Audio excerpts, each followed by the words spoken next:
Natália circulava pela varanda rindo, ajeitando flores e dobrando guardanapos, embalada pelo som das panelas na cozinha e pelo perfume de carne temperada. Faltava uma semana para o casamento e tudo nela brilhava. A voz leve, os passos apressados, a alegria quase infantil de quem acredita que nada pode dar errado. Mas ao entrar na garagem para chamar o pai, o mundo pareceu perder o som por um instante. Roberto estava agachado ao lado do carro de Bruno, prendendo um pequeno dispositivo sob o painel. A luz fria da lâmpada balançava sobre ele. "Pai?" A voz de Natália saiu fina.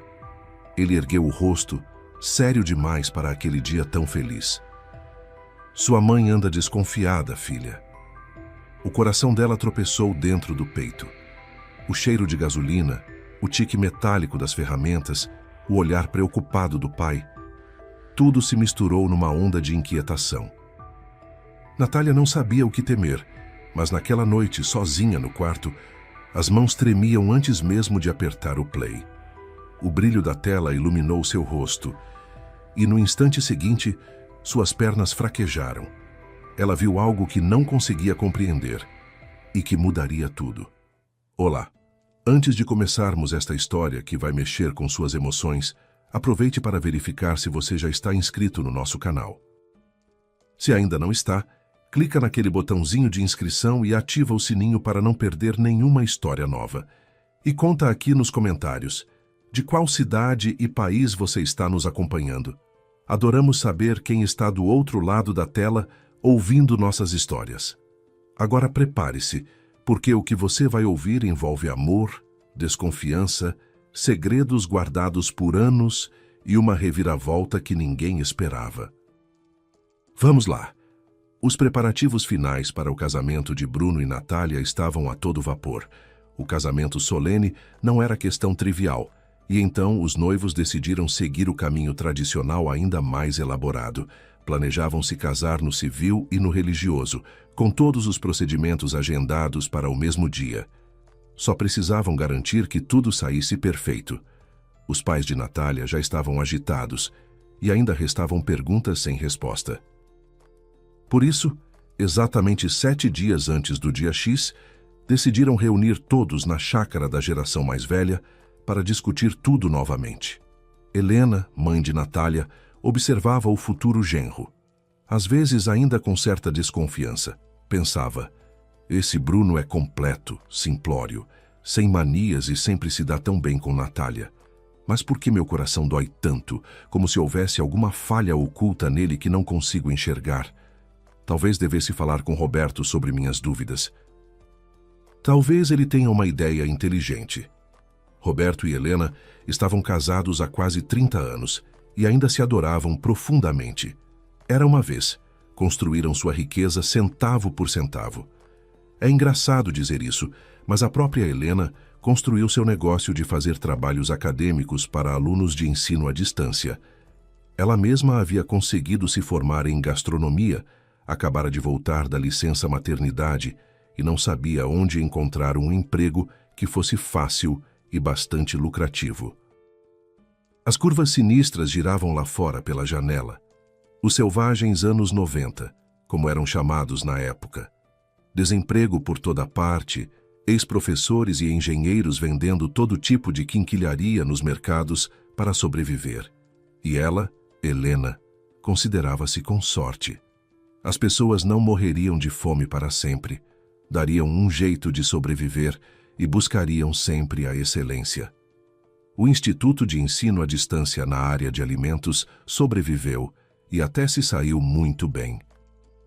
A Universidade da capital formava profissionais em tecnologia alimentar e também chefes de alta classe.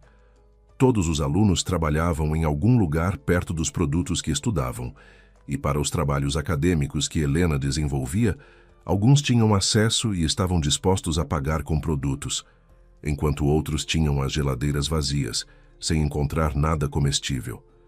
Helena tinha as sacolas cheias de trabalho que arrastava para casa. Os professores não davam muita atenção às repetições em trabalhos acadêmicos e relatórios. Pelo amor de Deus, o que de novo se pode inventar na produção de linguiça e panificação? Essas tarefas eram semelhantes entre si, como irmãos gêmeos. Por isso, Helena se sentia absolutamente tranquila. Queijo fresco, linguiça defumada, presunto tenro, peito de peru, era isso que ela preparava no café da manhã para ela e Roberto. Apenas elogios gentis de alunos compreensivos para a senhora sentada na sala do coordenador, fazendo trabalhos. No fim das contas, tudo era justo. As notas de alguém nos livros e, para alguém, um jantar delicioso com iguarias. O princípio de troca. Aquela fase próspera na vida da família Santos nunca foi apagada da memória. Ambos sempre se lembravam com um sorriso. Helena conseguiu ajudar muito o marido no início de sua carreira nos negócios. Enquanto ela recebia ofertas de comida e envelopes com dinheiro, Roberto estava lançando as bases para o futuro bem-estar material. Agora, Roberto tinha uma empresa conceituada no ramo de transporte ferroviário de contêineres. A renda estável permitia que garantissem uma retaguarda segura, sem hipotecas ou empréstimos relacionados à habitação, um apartamento no centro da cidade, uma chácara em condomínio fechado com um grande terreno. Carros de luxo definhavam na garagem perto da casa. Ambos adoravam dirigir e aproveitar os benefícios do negócio sem ter que lidar com motoristas contratados. Já haviam se esforçado bastante com os presentes para o casamento da filha. Deram a ela um apartamento tipo estúdio em um novo condomínio com toda a infraestrutura necessária. Desde garagem subterrânea até playground e piscina. Um presente caro para o futuro genro na forma de um carro importado da moda. Que Bruno não pensasse que economizaram em nada para a felicidade da filha. Helena e Roberto tinham outra carta na manga, uma turnê pelo litoral do Mediterrâneo. Que os recém-casados tivessem uma lua de mel inesquecível. Bruno vinha de uma família modesta e simples. Era improvável que seus pais lhe dessem algo maior que um envelope com dinheiro. E mesmo esse provavelmente seria fino.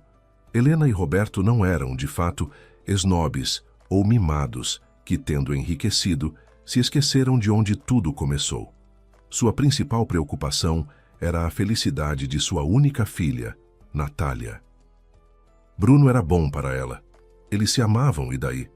Mas e as deficiências materiais do futuro genro? Eram algo contornável, algo amigável. Se tivessem certeza de que Bruno seria devotado e fiel à filha, ignorariam todo o resto. Por enquanto, Bruno trabalhava como personal trainer no clube esportivo.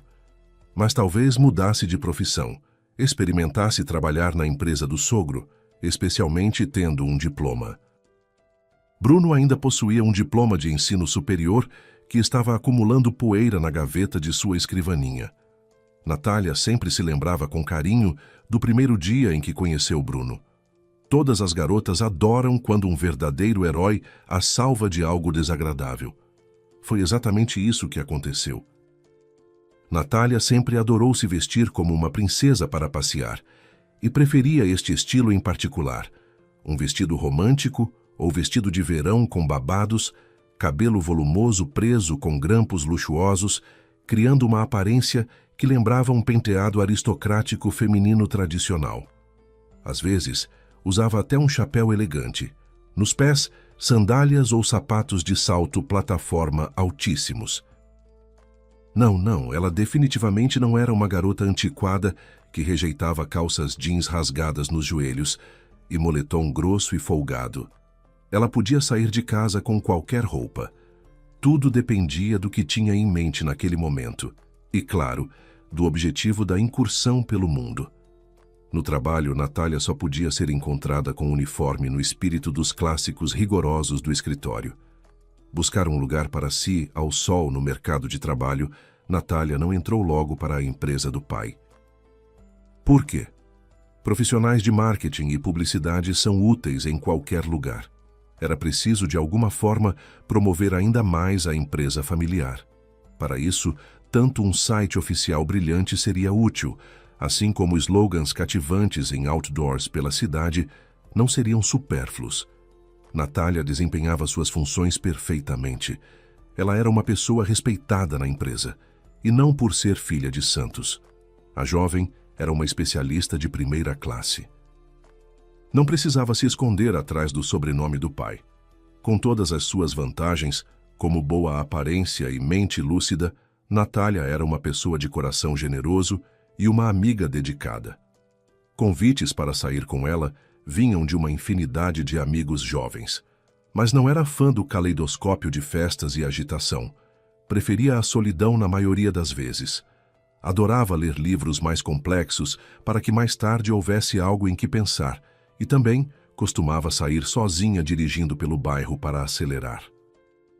E foi neste momento que o destino a uniu a Bruno.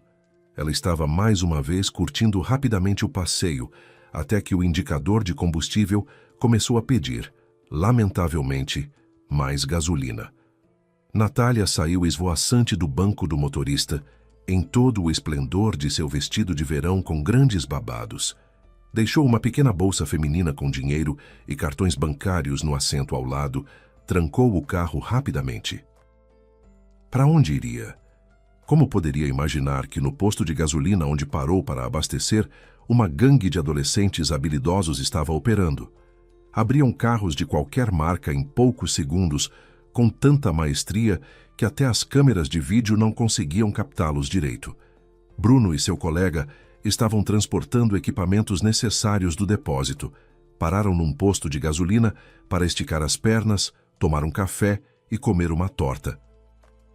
Bruno estava sentado com uma caneca de papelão cheia de uma bebida quente e aromática, prestes a dar uma mordida na deliciosa torta de carne, quando notou movimentação perto de um pequeno carro vermelho, claramente com aparência feminina. 2 adolescentes estavam fazendo alguma coisa perto da porta do passageiro, ao lado do motorista, e então percebeu que um deles carregava uma bolsa feminina colorida com uma alça comprida. Agiu com a velocidade de um raio, saltou da mesa e correu em direção ao carro vermelho. Os ladrões de rua, antes mesmo que pudessem entender o que estava acontecendo, ambos já estavam deitados no asfalto e a bolsa estava no chão por perto. Desapareceram da cena do crime como se tivessem se dissolvido no ar. Bruno não os perseguiu, encostou-se ao carro e começou a esperar que a dona viesse buscar o troféu recuperado. Natália não os fez esperar muito. As portas de vidro se abriram e os olhos de Bruno avistaram uma criatura encantadora, que não se encaixava no quadro geral de uma garota que poderia dirigir um carro. Aquelas, na opinião de Bruno, não pareciam tão românticas e vestidas de forma mais apropriada para viajar. E aqui só se viam sandálias de salto muito alto. Como é que se controla um monstro desses num carro desses, mesmo com câmbio automático? Ele não sabia a resposta para essa pergunta, mas estava feliz em entregar a bolsa para Natália, explicando como conseguiu salvar seu tesouro. Por que ela não fechou a porta antes de entrar na loja? Ela o observou por um longo momento antes de responder. Pensou, não é um homem, mas algum tipo de rocha. Como se cada traço do seu rosto tivesse sido esculpido com um cinzel grosseiro, extraído de um pouco de granito. E a figura dele é como um bloco sólido. Olhem só esses ombros largos. E ele ainda está reclamando de alguma coisa. Natália fixou o olhar nos lábios do grandalhão, como o chamava para si, e ouviu até o final da frase dele. Então ele disse que ela deixou a porta do carro aberta e os jovens ladrões aproveitaram a situação, mas ele recuperou a bolsa deles. Ela tinha tanta certeza de que havia trancado todas as portas que até duvidou. Seria possível alguém conseguir entrar tão rápido no tempo que faltou?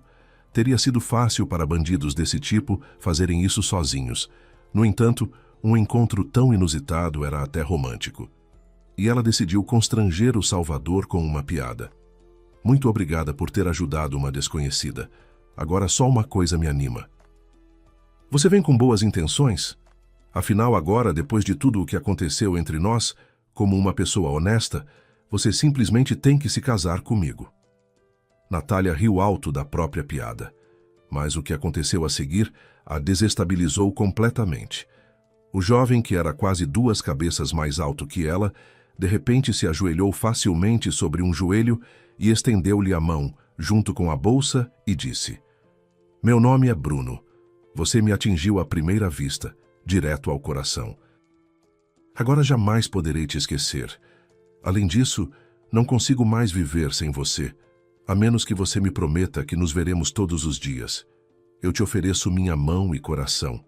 Não tenho pressa em dar uma resposta. Vou te dar exatamente 1 ano para pensar e me dar sua resposta. Lembre-se da data de hoje, 7 de julho. Aqui, na esquina da estrada, há um café aconchegante. Você vai gostar. Exatamente daqui a 1 ano, você me dará sua resposta neste café. Você concorda em se tornar minha esposa? Concorda?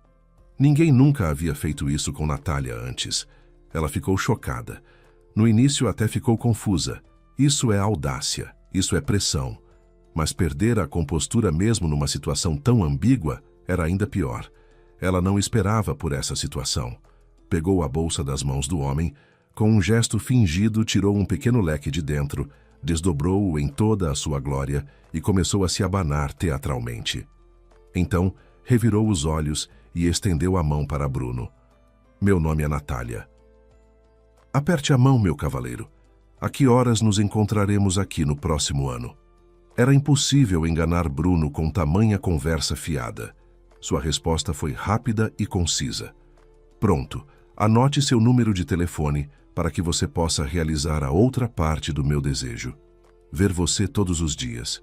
No calor de um dia de verão, em pleno outono dourado ou sombrio, no inverno com geada, no epicentro da exuberante floração da primavera.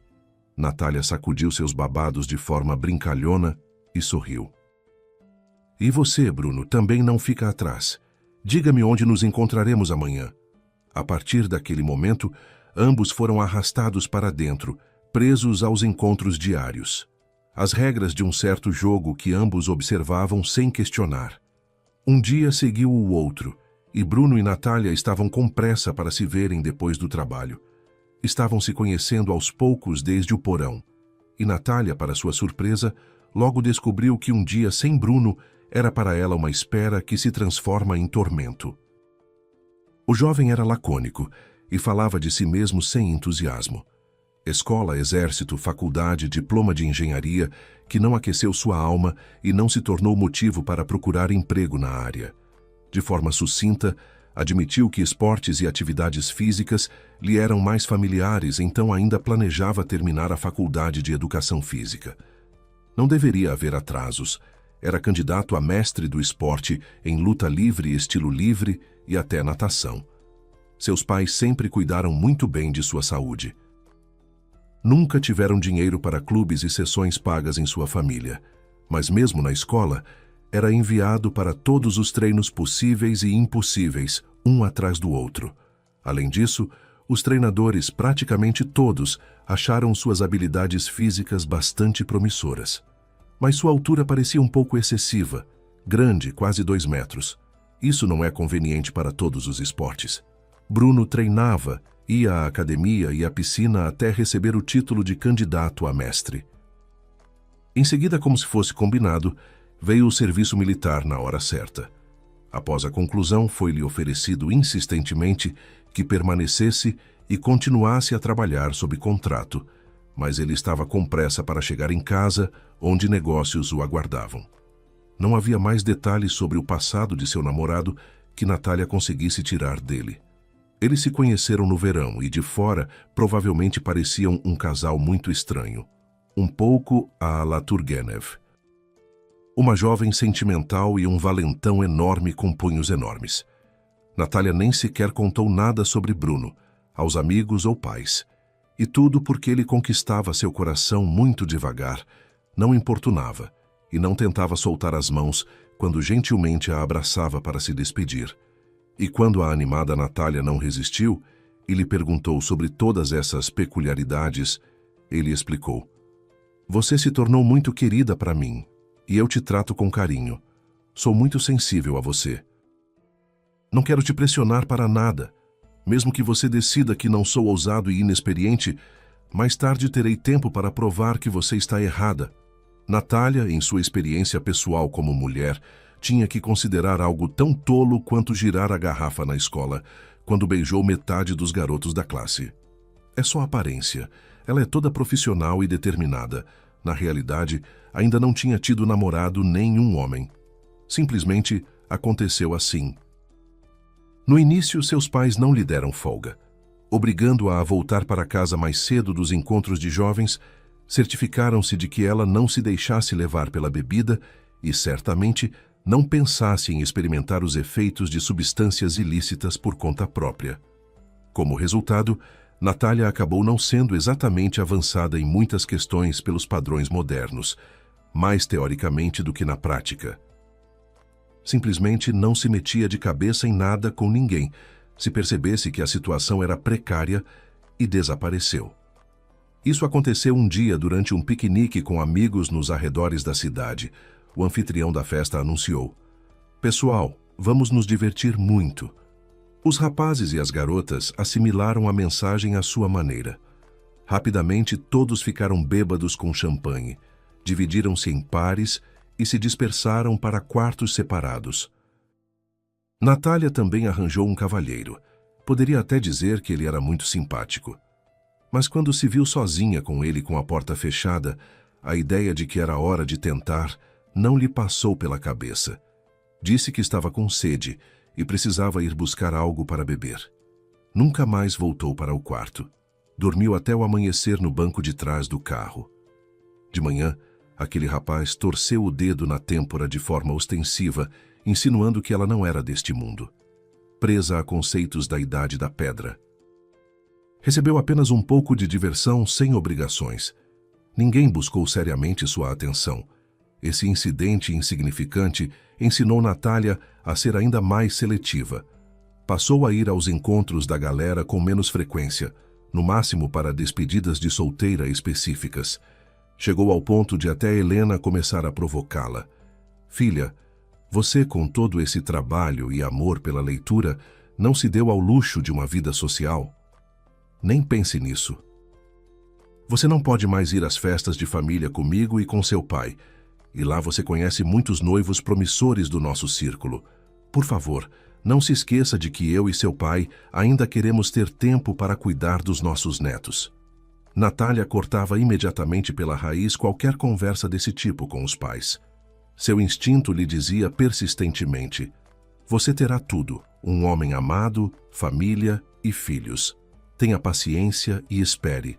Sua felicidade não vai falhar." Natália acreditava em si mesma, e quando conheceu Bruno, quase imediatamente percebeu: é isso, essa sensação muito real que acontece entre um homem e uma mulher.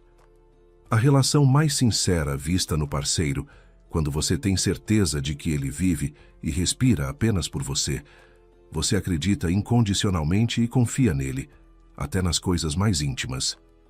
Natália agora pensava frequentemente: que bom que não me desperdicei com um fiasco. Bruno é o homem destinado a mim. Nunca antes eu tinha pensado nessas coisas, mas é com ele que gostaria de me casar e criar nossos bebês juntos. Natália e Bruno se aproximaram na noite de Ano Novo, e isso se tornou uma grande descoberta e revelação para ela. Ela não tinha ninguém com quem comparar seu primeiro homem, mas algo lhe dizia que tamanha abundância de ternura nem todos chegam a conhecer. De manhã, um cavaleiro grande e forte trouxe café da manhã na cama para sua amada.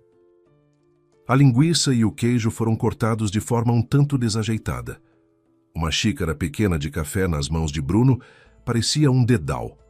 No prato de sobremesa, 2 gemas de ovo brilhantes repousavam sobre uma almofada branca de clara, ligeiramente acastanhada. E tudo isso foi tão comovente que arrepiou. Então Bruno olhou nos olhos dela e perguntou: "Você não se arrepende de nada, querida?" Consegui entender que, mesmo que eu não consiga dizer todas aquelas palavras importantes, tentarei demonstrar meu amor por você com ações. Quando Natália chegou no dia 1º de janeiro na casa dos pais, que estavam na chácara, até a pele dela brilhava de felicidade, sem falar nos olhos. A mãe e o pai entenderam tudo imediatamente. A filha estava prestes a passar por mudanças importantes em sua vida pessoal. Bombardearam-na com perguntas. "Natália, você encontrou alguém novo ou estou me enganando?" Esta é, claro, a mãe Helena. "Leve o noivo para conhecermos. Este é o pai, falando com voz grave." Natália ainda não compartilhou nenhum detalhe com os pais, mas acenou feliz com a cabeça. Encontrei meu homem, queridos pais, aquele com quem gostaria de estar por toda a minha vida, em quaisquer circunstâncias. Ele te pediu em casamento? Helena perguntou imediatamente. Sim, confirmou Natália, logo no primeiro dia em que nos conhecemos. Mas acho que ainda não lhe dei uma resposta. Algo está me incomodando, demonstrou preocupação Roberto imediatamente. Ele vem pelo menos de uma família decente? Natália interrompeu o fluxo de perguntas com apenas um gesto decisivo e as palavras: basta, sua família é a mais comum, mas com uma alma e um coração extraordinários.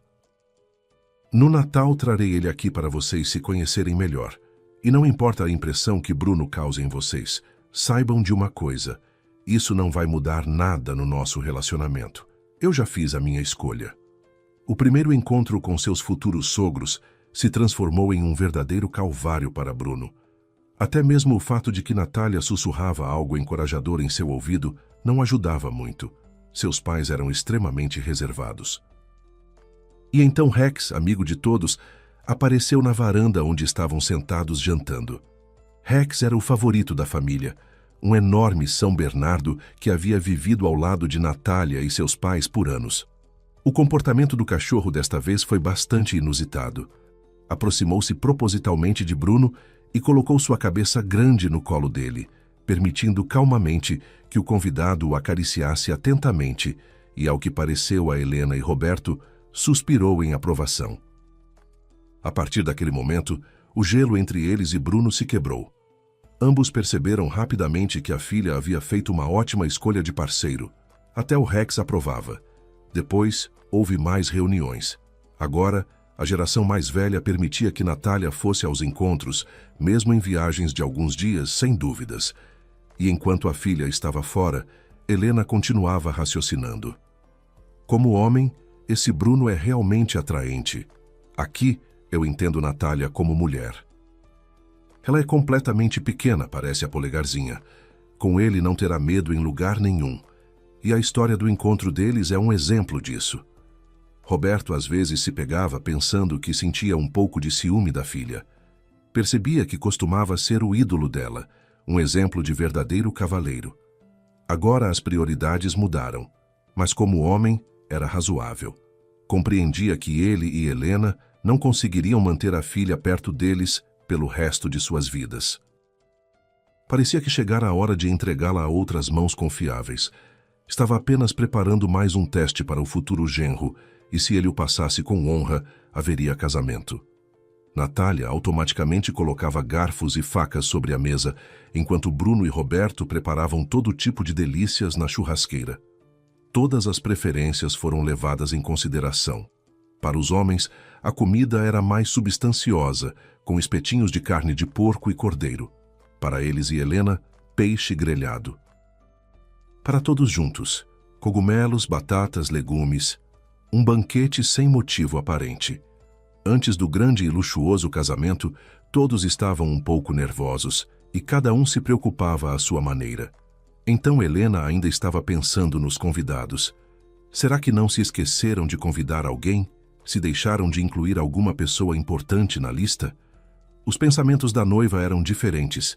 Ela certamente não tinha medo de estar fazendo a escolha errada. Outra coisa a incomodava. Bruno era do tipo silencioso. Ela já estava acostumada com isso. Mas parecia-lhe que nos últimos dias algum tipo de tristeza o estava incomodando. Ele negava ao responder às perguntas dela, mas ela sentia com toda a sua intuição que ele não estava como de costume. Será que aquilo também o tinha afetado? O eterno medo masculino de alianças de casamento? Ela nunca havia duvidado de que o escolhido dela não era uma pessoa tímida. Mas será que isso se aplica ao casamento? Talvez estivesse se estressando sem motivo. Após enviar Bruno com os espetos para a mesa, Roberto foi à adega buscar vinho, desceu as escadas e desapareceu por um tempo. Os pratos deliciosos na mesa estavam até começando a esfriar. Natália, preocupada, foi até o jardim onde ficava a adega para chamar rapidamente o pai à mesa. Ao grito de chamada, a escuridão permaneceu silenciosa. Mas do outro lado do quintal, na garagem, parecia haver um lampejo de luz de uma lanterna nas paredes e no teto andando. Natália correu para lá. De tênis, os passos eram silenciosos, e o homem ao lado do carro estava tão absorto em alguma coisa que não viu a jovem. Natália teve tempo para pensar. Nenhum estranho poderia ter entrado no quintal. A cerca era bastante alta em todos os lados, e Rex só era gentil com seu próprio povo. Com estranhos, o alarme soaria tão alto que seria terrível. Tem algo errado com o carro do Bruno, pai? O que ele está fazendo? Os carros dele e da mãe estão estacionados mais longe, não bem na entrada. Natália fica na ponta dos pés. A curiosidade a domina. Uma enxurrada de palpites passa pela sua cabeça.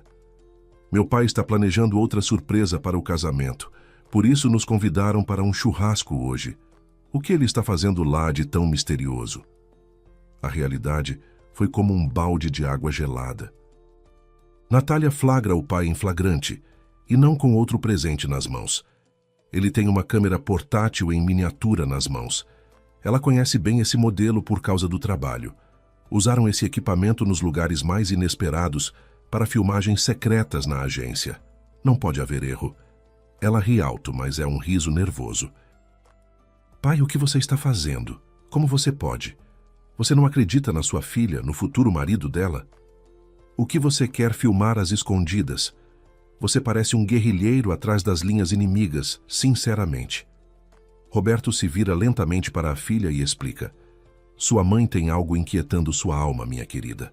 Tudo parece estar perfeitamente claro e tranquilo entre você e seu noivo, mas ela não está com bons pressentimentos, e nós confiamos plenamente na nossa filha. Você não pode fazer nada disso. Não há dúvidas, afinal você ainda é jovem. Ficarei feliz se o filme que essa pequena câmera fizer for inocente e inofensivo. Mesmo assim, ouça seu pai, pois ele tem mais experiência. Vamos deixá-la funcionando. Afinal, se Bruno não esconde nada no peito, então ele não tem nada a temer. Mais tarde, riremos juntos dessas minhas manipulações. Natália estava prestes a lutar por seu amado novamente, mas então, diante de seus olhos, surgiu a imagem daquela manhã e o olhar confuso e distraído de Bruno. Ele hesitou em responder o que deveria tomar no café da manhã, chá ou café. Após alguns segundos, rapidamente se juntou ao diálogo com ela, mas um segundo antes disso, estava claramente em algum lugar distante, em um planeta alienígena. Então Natália descobrirá que segredos assim deixam o noivo triste antes do casamento. Deixe o tempo explicar e mostrar. Natália deu um passo à frente e declarou de forma decisiva sua única condição. Pai, o Bruno não pode saber nada sobre essa câmera. Não quero começar minha vida com ele com um ato de desconfiança que ele não merece. Voltaram para a mesa. Um pouco sombrios inicialmente, mas sentindo o aroma de carne frita, ervas e vegetais, finalmente descongelaram. A conversa durante a deliciosa refeição logo tomou o rumo certo. Discutiram os últimos detalhes e pequenos pormenores antes de um dia tão especial. Finalmente, Helena esclareceu mais uma vez se os pais de Bruno chegariam alguns dias antes. Já haviam combinado isso de antemão. Ele confirmou sua intenção de ajudar no que fosse preciso, e foi só nisso que se separaram. O tempo começou a contagem regressiva para o casamento, e assim os dias foram passando. 2 dias antes do casamento, Bruno avisou Natália na noite anterior que tinha assuntos de trabalho na região, que ficaria fora o dia todo. Só voltaria à noite. A noiva tinha salão de beleza, manicure, pedicure e procedimentos estéticos revigorantes na agenda. Certamente seu noivo não ficaria atrapalhando com as mãos e os pés, e então ele saiu. Bruno voltou, pelo menos foi o que pareceu a Natália, novamente sombrio, mas era evidente que estava fazendo todos os esforços para esconder isso. Jantaram em silêncio. Natália não importunou seu amado com perguntas e decidiu seguir seu próprio caminho. Os últimos 2 meses moraram juntos em um apartamento alugado. Depois disso, decidiram começar a usar o presente dos pais dela após o registro de casamento, enquanto o estúdio passava por reformas estéticas. O carro que o futuro genro recebeu como presente, antecipadamente, ficava estacionado no pátio, debaixo das janelas. Quando Bruno adormeceu, ela foi até o dispositivo de filmagem naquela mesma noite e examinou tudo o que estava gravado nele. A imagem no filme era impossível, incompreensível para o homem que em 2 dias planejava ir ao cartório. Inicialmente, Bruno dirigiu pela rodovia por um bom tempo. Depois virou para uma certa vila, parou apenas uma vez e entrou em um mini-mercado, de onde saiu com 2 sacolas pesadas. O que havia nelas? Natália pensou que fossem algum tipo de produto alimentício e embalagens de suco, mas não tinha certeza disso. E então, os portões se abriram. Bruno entrou de carro nos jardins de uma instituição estranha. Pessoas passeavam tranquilamente pelo pátio. Muitas delas se locomoviam em cadeiras de rodas. Um veículo semelhante também parou ao lado do carro de Bruno, acompanhado por uma mulher de uniforme médico. Bruno saltou do banco do motorista e correu para ajudar a transportar uma jovem bonita para dentro do carro. E então se afastaram do pátio melancólico, onde todos ao redor estavam doentes, com limitações físicas. À vontade, era possível ver paisagens de campo, faixas de mata e plantações passando rapidamente pela janela do carro. Bruno leva a estranha a uma clareira perto de um campo de margaridas e colhe para ela um buquê inteiro de flores. Coloca-as no colo dela e depois a carrega nos braços até um tronco de árvore caído, após ter retirado um cobertor de flanela de dentro do porta-malas. A pessoa que está ao lado de Bruno está lhe dizendo algo e chorando. A gravação está desfocada e a conversa é inaudível. Então, o noivo de Natália organiza um lindo piquenique na natureza para sua estranha paixão. A câmera grava cenas em fragmentos, apenas onde tem uma visão clara. Uma mulher é vista comendo um grande sanduíche com manteiga e salmão, acompanhado de suco. Logo começa a sorrir e estende os braços em direção à mata. Ele a pega no colo novamente e a carrega através da clareira, mostrando-lhe algo aqui e ali. Natália interrompe o vídeo. Não consegue descobrir quem é essa pessoa especial. Por que Bruno está fazendo tanto alarde por ela? Por que ela, Natália, não sabe nada sobre essa mulher? Acontece que Bruno tem seu próprio relacionamento à parte, uma vida na qual não há lugar para sua futura esposa. Por que então decidiu não só ir ao cartório, mas também casar com ela? Isso é injusto. As lágrimas de Natália escorrem pelo rosto, movidas pelo ressentimento. Mas ela reúne coragem e assiste à gravação até o final. A descoberta máxima é uma conversa entre Bruno e a mulher, já no carro. Natália o ouve muito claramente, cada palavra, cada letra. Bruno, eu não sei como continuar vivendo. Estou contigo, minha querida Olivia. Vamos criar nosso pequeno. Vamos superar isso. Natália sente como se um abismo tivesse se aberto diante dela. O que é isso? Por que o mundo é assim tão cruel? Ela não merecia nenhuma traição ou infidelidade. Invadiu o apartamento onde o noivo dormia tranquilamente, como uma fúria. Bruno acordou atônito. Natália atirou a câmera com o gravador bem na cara dele, gritando: "Como você pôde fazer isso comigo? E eu ainda não acreditava nas dúvidas da minha mãe sobre você." Ela continuava dizendo que havia algo escondido, um fundo duplo inacessível. E o que acabou sendo na realidade? Você tem outra mulher, aquela com quem estava ao mesmo tempo que eu, e vocês terão um filho juntos. Não haverá casamento. Vá embora. Os olhos de Bruno ficaram gélidos. Ele não explicou nada, não deu desculpas e permaneceu em silêncio. Levantou-se e começou a juntar suas coisas de forma imparcial, quase calma. O comportamento dele convenceu Natália de que estava certa. Tinha se enganado sobre a pessoa amada. O escolhido era suspeito. Ele não era quem dizia ser. Enganara cruelmente sua confiança. Eles não tinham mais futuro juntos. Natália repetia esses argumentos para si mesma. Estava com medo, estava sofrendo. Por que Bruno permanecia tão teimosamente em silêncio?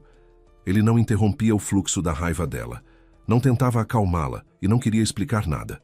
Quando o agora ex-noivo bateu a porta da frente com força, ela perdeu todas as forças. Natália desabou, chorando amargamente. Teria sido melhor se o pai não tivesse instalado uma câmera escondida no carro de Bruno? Ou seria melhor ficar sabendo de tudo antes mesmo de ter tempo de assinar os papéis no cartório e, ainda por cima, subir ao altar? Meia hora depois, a ex-noiva se acalmou um pouco e ligou para os pais para contar que o casamento estava cancelado. Helena e Roberto receberam a notícia com compreensão. O pai apenas perguntou: será que minhas investidas com a câmera abriram seus olhos? Acontece, filha. Agora não vou te perguntar nada. Mamãe e eu aceitaremos qualquer decisão que você tomar. Afinal, o mais importante para nós é que você seja feliz e esteja em paz. Acredite em mim, Bruno não é o último e nem o único homem na sua vida. Você ainda vai encontrar a sua pessoa e tudo vai dar certo, concluiu Roberto. Algum tempo depois, Olívia estava sentada em sua cadeira de rodas à sombra de árvores frondosas. Naquela manhã, Pedrinho estava se comportando mal. Ela ainda não havia entendido o motivo. Os dentes talvez estivessem tentando emergir com avidez através da gengiva rosada e lisa, ou era a barriga que incomodava outra vez. O filho ainda não sabia como falar sobre coisas que lhe causavam desconforto evidente. Que bom que, pelo menos, adormeceu tão rápido lá fora e não estava mais choramingando. Enquanto Bruno foi à loja, a jovem mãe pôde mexer tranquilamente no celular.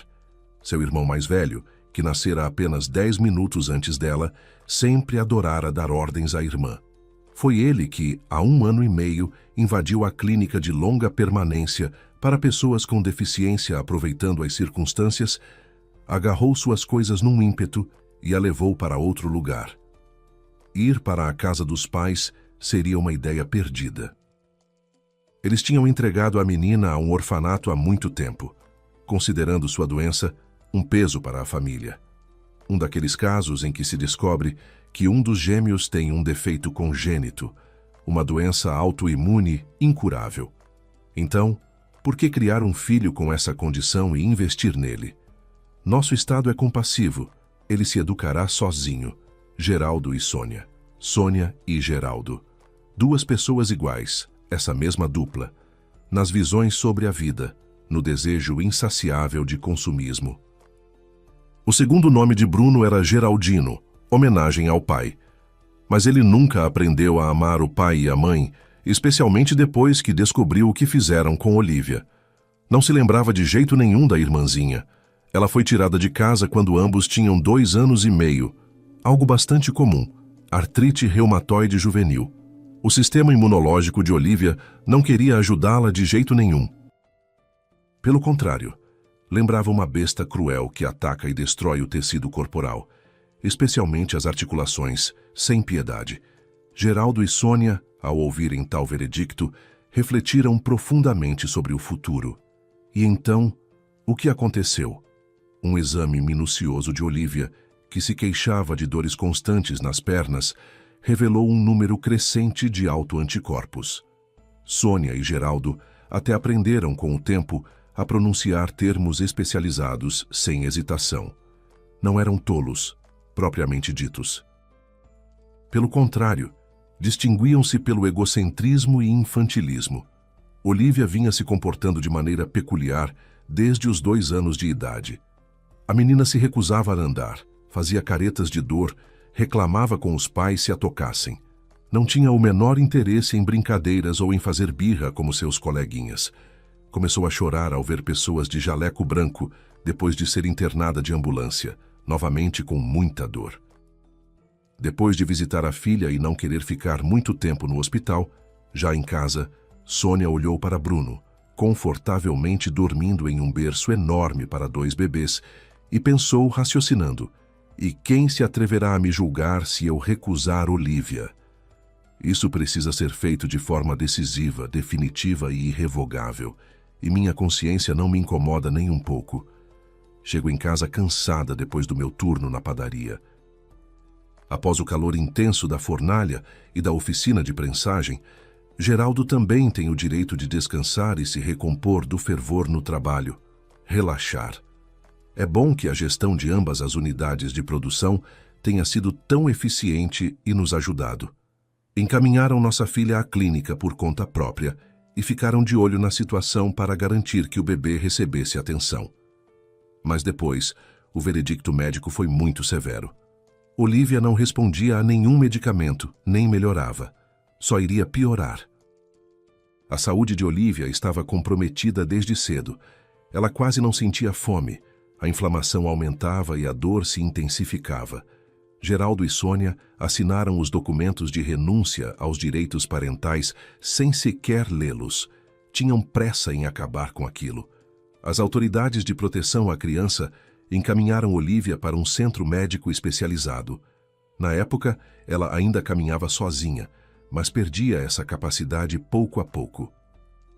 Geraldo e Sônia visitaram a filha abandonada apenas uma única vez, como se quisessem aliviar a própria consciência. Satisfeitos com o atendimento que viram, concluíram que tinham feito a única escolha certa. Colegas de trabalho e conhecidos até comentaram a crueldade deles nos primeiros dias. Mas o tempo abafou o escândalo. Depois das fofocas iniciais, ninguém mais tocou no assunto.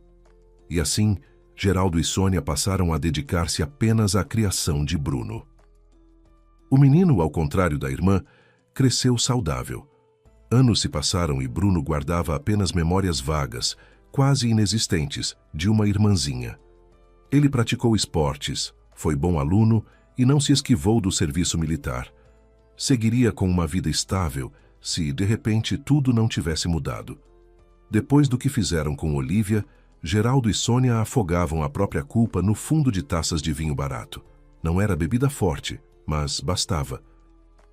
Depois do expediente, um copo ou dois amenizava a monotonia da vida deles. Bruno detestava esse hábito e se distanciava cada vez mais.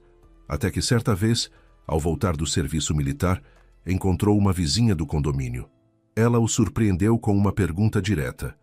Bruno, já se passaram mais de 20 anos desde que seus pais mandaram sua irmã Olivia para uma instituição.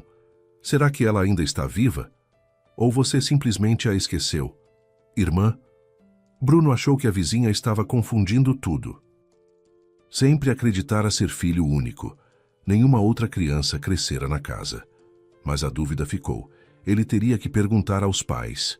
E a oportunidade surgiu logo depois. Naquela noite, Geraldo e Sônia estavam comemorando um prêmio do trabalho. Quando Bruno voltou da academia, eles estavam visivelmente embriagados. Ele foi direto ao assunto. Mãe, como está nossa Olivia? Não tenho notícias dela há muito tempo. Sônia o encarou com os olhos vidrados, tentando entender a pergunta. Filho, já faz quase 20 anos desde que a vimos. Desde que nos livramos dela, nunca mais voltamos lá. E por que você lembra disso agora? O que estava ligado a ela já virou mato há muito tempo. Entre vocês dois escolhemos o saudável. No mundo animal é o mais forte que sobrevive. Foi assim que você ficou no nosso lar. Já faz tanto tempo. Por que lamentá-la? Esse sempre foi o destino dela. A princípio, Bruno achou que tinha ouvido errado. Uma irmã. Uma irmã gêmea. Então era isso. A sensação de vazio que sempre o acompanhou fazia sentido. Ele olhou ao redor. Paredes sem brilho, sem reformas havia anos. Poeira acumulada. Uma casa cansada, igual aos próprios moradores. Sônia e Geraldo não viviam, apenas existiam.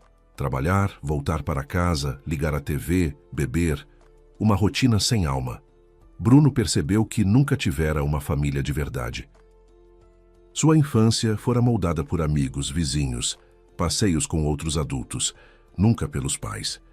E agora, ouvindo aquelas palavras frias, um pensamento cortante tomou conta dele.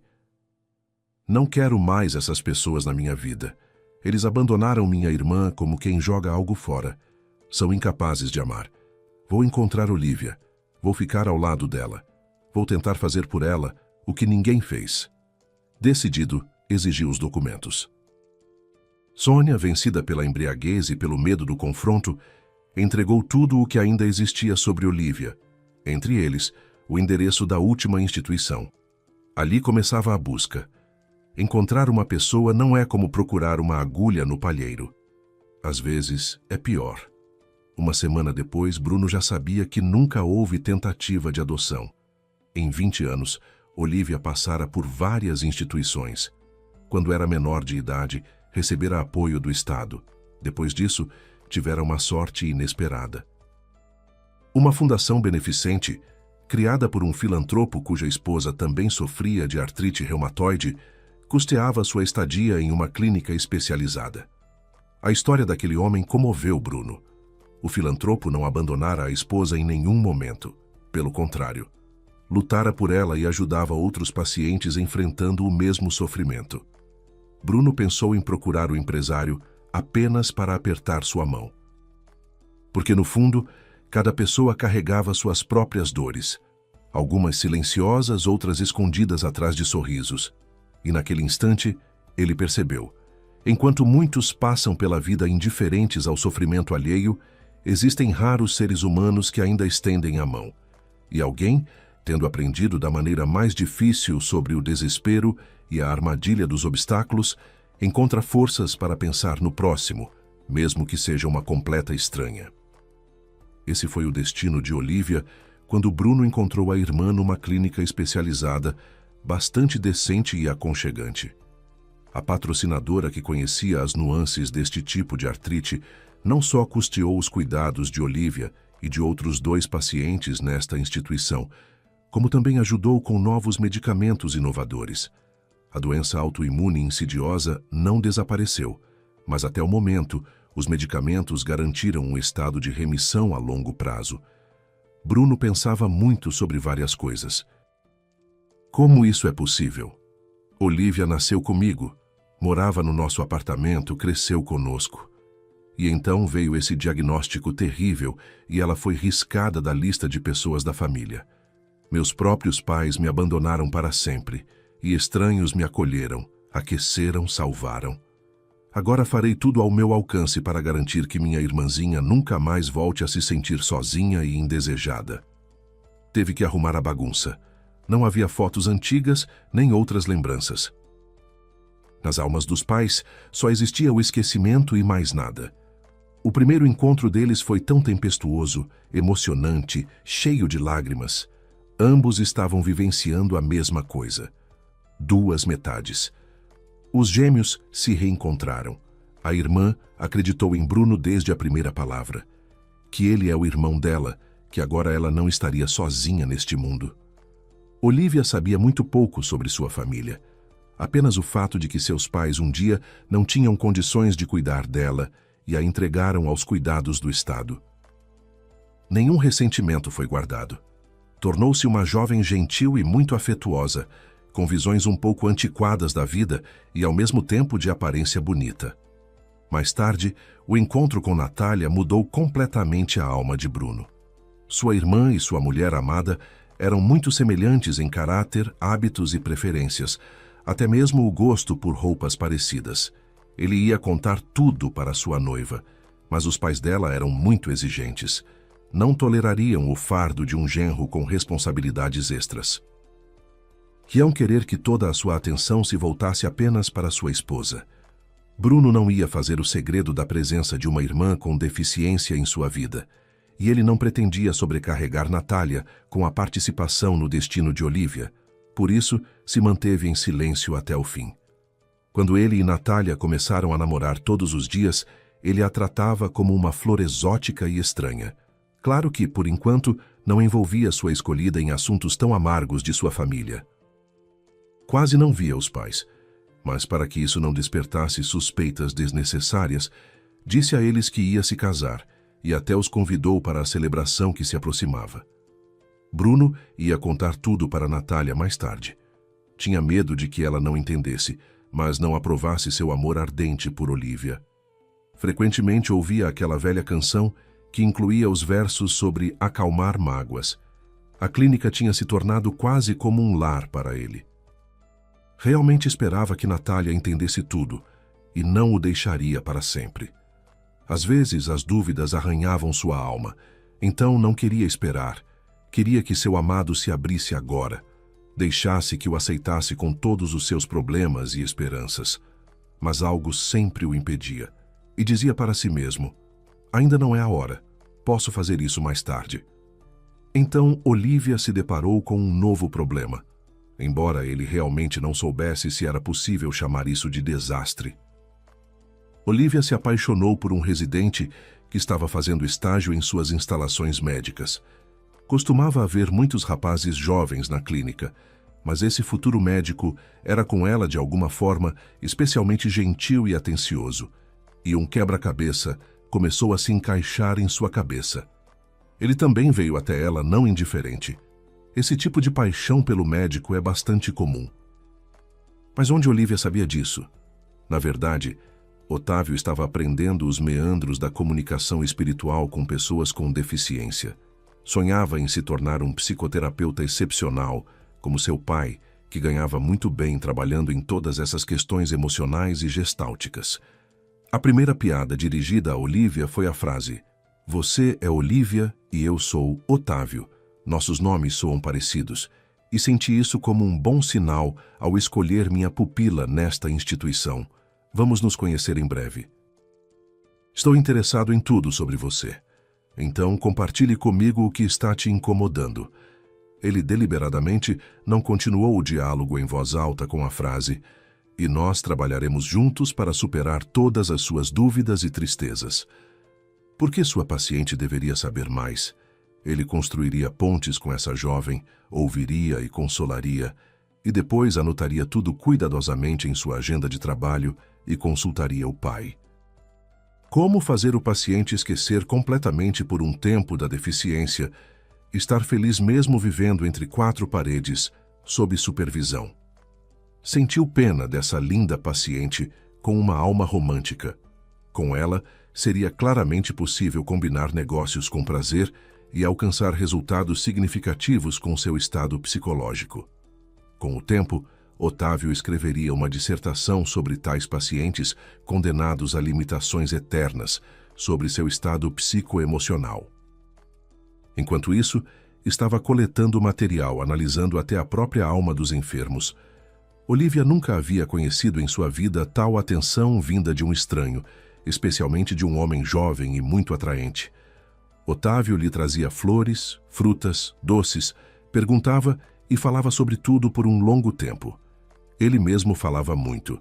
Tornou-se para ela uma espécie de guia para um mundo cheio de oportunidades tentadoras.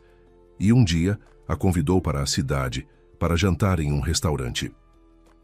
Havia concordado anteriormente com a administração em roubar condicionalmente sua paciente do hospital por um tempo. Queria tirar Olivia de sua zona de conforto habitual e ver como ela se comportaria.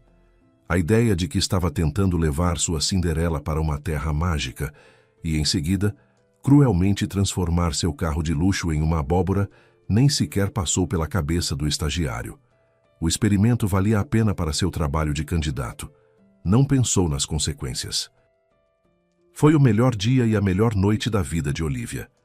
Estava sentada em uma cadeira de rodas perto da mesa junto à janela, e ninguém ao redor demonstrava qualquer interesse especial nela e em Otávio. Rosas borgonha em um vaso elegante, guardanapos de tecido pintados, velas perfumadas delicadas, música suave, o farfalhar e a presteza dos garçons que deslizavam silenciosamente pelo salão com bandejas. Olivia só tinha visto um paraíso assim nos filmes, mas agora o melhor homem do mundo estava sentado ao lado dela, dando-lhe toda a sua atenção, só para ela. O vinho a deixou um pouco tonta, e seu prato favorito, salmão com legumes, parecia divino. Olivia pensava: então é assim que é o mundo real, o mundo em que existe minha doença. Não perguntarei aos céus por que me foi dado tal destino. Irei aproveitar cada momento que eu e Otávio tivemos nesta noite incrível. E seguirei por este caminho até o fim. Ela rapidamente ficou embriagada, mas persistentemente pedia ao acompanhante que pedisse a bebida vermelha com gás repetidas vezes. Já havia experimentado champanhe na clínica na véspera de Ano Novo, mas será que aqueles 100 mililitros daquele champanhe que o paciente deveria beber no feriado eram comparáveis ao deleite que este maravilhoso vinho espumante agora lhe evocava? Otávio não interrompeu sua companheira. Estava interessado em todas as suas reações psicológicas à mesa. Estava fazendo experiências. Ela obedeceu. Depois de 2 horas, percebeu que tinha ido longe demais com essa ideia. Sua acompanhante estava tão embriagada que já não apreciava nada do que estava acontecendo. Mentalmente, praguejando alto por não ter pensado nessas consequências com antecedência, Otávio levou sua protegida para casa, para seu apartamento de solteiro. Para o apartamento, a paciente teve que ser carregada nos braços. Ela estava completamente inconsciente. Mas Otávio era um homem forte e deu conta do recado. Assim que chegou em casa, colocou Olívia na cama rapidamente, cobriu-a com um cobertor e foi até a cozinha preparar café. Teria que passar a noite de plantão. Deus o livre de que Olívia ficasse doente, ele não conseguiria evitar problemas no trabalho naquela época. Ela recobrou os sentidos pela manhã, deitada ao lado de Otávio, que a abraçava pelo pescoço com confiança. Ele não se lembrava de como ela o fizera dormir e como apareceu ao lado dela. Assim que ele se mexeu, ela imediatamente abriu os olhos e sussurrou: "Otávio, não vá. Eu te amo muito. Por favor, seja meu homem, me faça feliz. Prometo que ninguém jamais saberá disso." O jovem médico ficou completamente atônito com a proposta. Pensou: é o fim de tudo. Do trabalho, da carreira. Por que a arrastei para casa comigo? Por que tive essa ideia de uma ida a um restaurante? Meu pai vai ficar muito chateado por eu ter feito tudo isso. Olívia entendeu tudo imediatamente. Sentiu isso em seu coração. Otávio não a amava. Ela não ia contar para mais ninguém. Ela precisava. Ela realmente precisava ir ao banheiro, mas sabia que teria que rastejar até lá. Não conseguia lidar com a situação sozinha. Não sabia onde estava sua cadeira de rodas e nada se lembrava de como tinha ido parar naquele apartamento. A vontade de ir ao banheiro ficava cada vez mais intensa e Olívia caiu em prantos. Ela até se envergonhou de admitir ao médico que era a dor disso que estava tão aguda perturbando-a. Insatisfeito consigo mesmo, Otávio finalmente percebeu que algo estava errado com sua hóspede. Correu para descobrir, e ela finalmente lhe contou o motivo de sua histeria. E então a represa da proibição caiu por terra. Otávio rapidamente a pegou nos braços, levou-a ao banheiro e sentou-se ele mesmo bem no chão debaixo da porta. Só agora sentiu toda a profundidade do desespero que a deficiência física representa. A eterna falta de liberdade, dependência constante de alguém, coragem desesperada para admitir que você é tão frágil e débil naquilo que é simples e elementar para qualquer outra pessoa. Otávio bateu na porta e perguntou se podia levar Olívia de volta. Ela disse que estava pronta para voltar a ter algum apoio sólido. Enquanto ele a carregava de volta, ela conseguiu beijá-lo, com um toque ingênuo, infantil, e Otávio nadou, respondeu-lhe e depois entrou. E assim por diante. Lembrou-se do pedido dela. Olívia não contou nada ao irmão sobre o que aconteceu. Simplesmente aconteceu. Não havia necessidade de ele saber daquele segredinho feminino. Otávio desapareceu imediatamente do centro médico. Segundo rumores, foi transferido para outro estágio. Depois daquela noite, foram para a clínica em silêncio. Ambos estavam pensando em algo, cada um à sua maneira. Ambos sabiam que era melhor não se lembrarem desse incidente por razões diferentes. Tal ato poderia custar a carreira de Otávio. Olívia não teria permissão para sair pelos portões ou seria privada de benefícios por violações disciplinares. Olívia percebeu que estava grávida, mas não imediatamente. Não era uma pessoa ignorante ou analfabeta, mas nem sequer pensou que um encontro casual pudesse levar tão rapidamente a tais consequências. A médica assistente ficou chocada com a notícia, quase gritando: "Do que você está falando? A gravidez leva a uma deterioração geral da sua condição de saúde de 3 a 5 vezes. Não tenho certeza se você conseguirá levar esta gravidez a termo com sucesso. E a gestação já passou das 12 semanas. O que devo fazer com isto agora? Você ordena, minha querida." Olívia olhou para ela. "Vou dar à luz, aconteça o que acontecer. Vou ligar para o meu irmão agora e juntos decidiremos o que fazer e como viver. Além disso, sou muito grata à clínica pelos anos de estadia confortável que lá passei. Meu irmão vem tentando me convencer a morar com ele há um bom tempo. Parece que chegou a hora. Vou me encontrar com ele em breve e informarei você da minha decisão. A visita de Bruno a Olivia para uma conversa importante foi posteriormente registrada por uma câmera escondida. Bruno recebeu a notícia da chegada iminente do bebê com entusiasmo. Sua irmã já tinha tido tanto nesta vida de solidão. Chegou a hora de compartilhar seus fardos com ela. Bruno visitava a irmã no máximo uma vez a cada 2 semanas. Trabalhava arduamente, substituindo outros treinadores sempre que necessário. Realmente queria comprar um presente diferente para sua esposa e dar a ela uma lua de mel. E os presentes e doces surpresas para a irmã se transformavam em um bom dinheiro. Ele nunca fora um aproveitador. Recusou durante muito tempo o carro importado que Natália queria lhe dar, mas abriu mão da resistência ao ver a alegria nos olhos dela. Estava decidido. Iria se casar, trabalhar e construir uma vida ao lado da noiva. Mas a mensagem de Olivia sobre a gravidez desmontou todos os seus planos, e mesmo assim Bruno não recuou. Assumiu a responsabilidade. Dias após o cancelamento do casamento, buscou Olivia na clínica especializada e alugou um pequeno apartamento nos arredores da cidade. Esteve ao lado da irmã durante o restante da gravidez, carregando-a nos braços nos consultórios, acompanhando cada exame, fazendo os próprios check-ups. Para surpresa dos médicos, a doença autoimune dela permaneceu estável, sem melhora, mas também sem piora, o que já era uma bênção. Os dois discordavam apenas sobre um assunto. Olivia se recusava a revelar quem era o pai do bebê. Cumprira a promessa feita a si mesma, jamais envolver Otávio.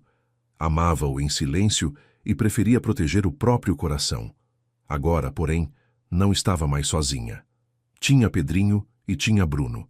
Só faltava que o irmão também encontrasse sua felicidade. Foi então que, ao ver a pulseira luxuosa caída atrás do armário, o presente que Bruno nunca entregou a Natália, algo despertou dentro dela. 1 ano e meio havia passado, e Olivia finalmente compreendia que o motivo do rompimento permanecia escondido. O irmão não falava, mas sofria. Determinada, ligou para Otávio sob um pretexto médico. Ele não fazia ideia de que era pai. Ela apenas pediu que a levasse até uma casa em um bairro rural. Talvez, dessa vez, sua coragem ajudasse a consertar 2 vidas. Helena abriu a porta surpresa ao ver uma mulher em cadeira de rodas, imediatamente acolhida pelo cão da família. "Sou Olivia", disse ela, "irmã gêmea do Bruno. Vim esclarecer algo que vocês precisam saber. Aquela mulher no piquenique era eu. Eu estava grávida e Bruno assumiu tudo sozinho." Horas depois, Natália chegou e encontrou a mãe conversando com Olivia. Ficou rígida ao reconhecer o rosto da gravação. Helena tomou a palavra. "Minha filha, cometemos um erro terrível. Julgamos sem saber. Bruno cuidou da irmã, não de uma amante. Ainda dá tempo de reparar o que foi partido. Pessoas vivas podem consertar qualquer coisa." Ao partir, Olivia tinha certeza. Convenceria Bruno a voltar ali. E olhando para Otávio no carro, concluiu com serenidade que ele nunca saberia sobre Pedrinho. O irmão, porém, ainda podia reencontrar o amor. Natália, ela intuía, seria capaz de curar qualquer ferida que restasse no coração dele. Se você gostou desta história de amor verdadeiro, sacrifício e segundas chances, a próxima, que já está aparecendo na tela, também vai prender a sua atenção do início ao fim. Deixe seu gostei aqui embaixo. Compartilhe com alguém que precisa acreditar que os mal-entendidos podem ser desfeitos. E conte nos comentários o que mais te tocou nesta história. Foi a dedicação de Bruno pela irmã abandonada, a coragem de Olivia ao buscar a reconciliação ou o final feliz que todos mereceram? Um abraço caloroso e até a próxima, com novas histórias cheias de emoção, reviravoltas e finais que vão aquecer seu coração.